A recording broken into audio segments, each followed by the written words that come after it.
कल्याण डुमरी महानगर पालिका चुनाव में सौराष्ट्र लोकशाही आघाड़ी ने अपने उम्मीदवार उतारे हैं।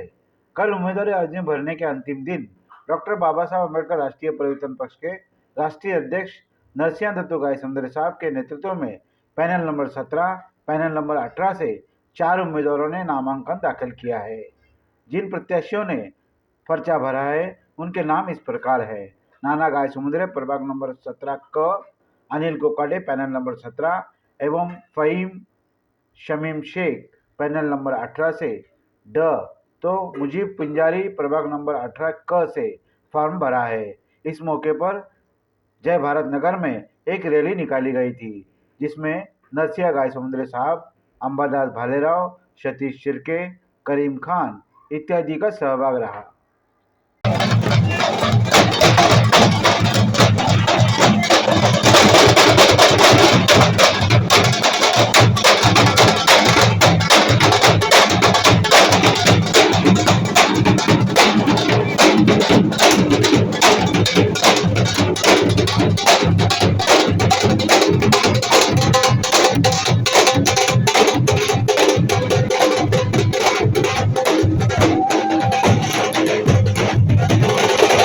मी डॉक्टर राधाई भालेराव. आता कल्याण डोंबिवली महापालिकेची दिल्ली वाचले. तुम्हाला माहिती असेल की कल्याण डोंबिवली महापालिकेमध्ये आम्ही सौराष्ट्र लोकशाही आघाडीच्या माध्यमाने एक आघाडी निर्माण केली. त्यामध्ये काही मित्रपक्ष आहेत, डॉक्टर बाबासाहेब आंबेडकर परिवर्तन पक्ष, अखिल भारतीय फॉरवर्ड ब्लॉक आणि काही छोटे मोठे पक्ष आहेत. असे मिळून आम्ही एक आघाडी रेडी केली आहे आणि त्याच्यामध्ये कल्याण डोंबिवली महापालिकेमध्ये आम्ही काही उमेदवार उभे केले. काय सांगणार, आपल्या पक्षातनं किती पॅनल उभे केले आहेत आणि किती जणांना तिकीट दिले आणि तुमचा अजेंडा काय असणार? मी डॉक्टर बाबासाहेब आंबेडकर राष्ट्रीय परिवर्तन पक्षाचा राष्ट्रीय अध्यक्ष नरसिंह दत्तू गायसमुद्रे. आम्ही स्वराज्य लोकशाही आघाडी आणि इतर पक्ष जवळजवळ आम्ही ब्लॉक फॉरवर्ड पार्टी आणि इतर पक्ष जवळजवळ 8 ते 9 पक्ष एकत्र करून आम्ही ह्या इलेक्शनला आम्ही 2 पॅनलमध्ये 18 पॅनलमध्ये आणि 17 पॅनलमध्ये असे 18मध्ये बी 2 उमेदवार आहेत, 17मध्ये देखील 2 उमेदवार आहेत. अशा पद्धतीचे आम्ही 4 उमेदवार या ठिकाणी दिलेले आहेत आणि परभणीमध्ये देखील आम्ही उमेदवार दिलेले आहेत आणि बऱ्याच ठिकाणी आणि आमचे काही बरेचसे फॉर्म बाद पण झाले. वेळेवर पेपर क्लिअर नाही झाल्यामुळे जवळजवळ 20 ते 25 फॉर्म आमचे बाद झाले. आता जवळजवळ 6-7 लोक आमचे या ठिकाणी उभे आहेत कल्याण डोंबिवली महापालिकेमध्ये.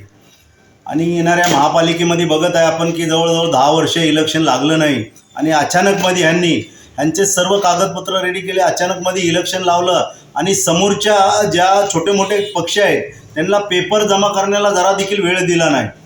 आता बघायला गेलं कल्याण डोंबिवली महानगरपालिकेचे इलेक्शन आहेत आणि या ठिकाणी आपण बघत आहे की जिथं जाताल त्या वार्डमध्ये कुठलंही काम झालेलं नाही. मग ते तिथे रस्ता असो, पायवाटं असो, गटरे असो, नाले असो आणि कुठलीही योजना असो ती लोकांपर्यंत पोहोचली नाही. आणि त्याच्यामुळे आमच्याकडे जी दिलेले आहेत, आम्ही एक सर्वसाधारण उमेदवार दिलेले आहे, सामान्य उमेदवार दिले, गोरगरीब जनतेतला उमेदवार दिलेला आहे. त्यांच्या घरी जाऊन त्यांची विचारपूस करणारा आणि त्यांचं काम करून देणारा आम्ही अशा पद्धतीचे आम्ही उमेदवार कल्याण डोंबिवली महापालिकेमध्ये दिलेले आहे.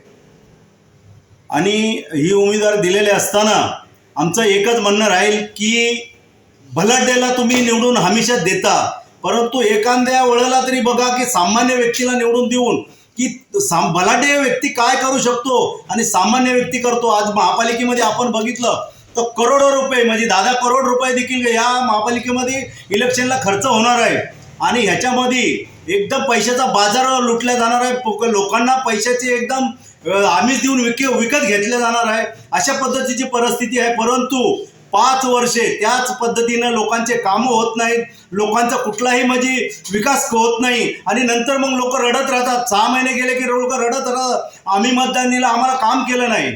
आणि तुमच्या पक्षातले लोक निवडून आले तर तुम्ही काय करता?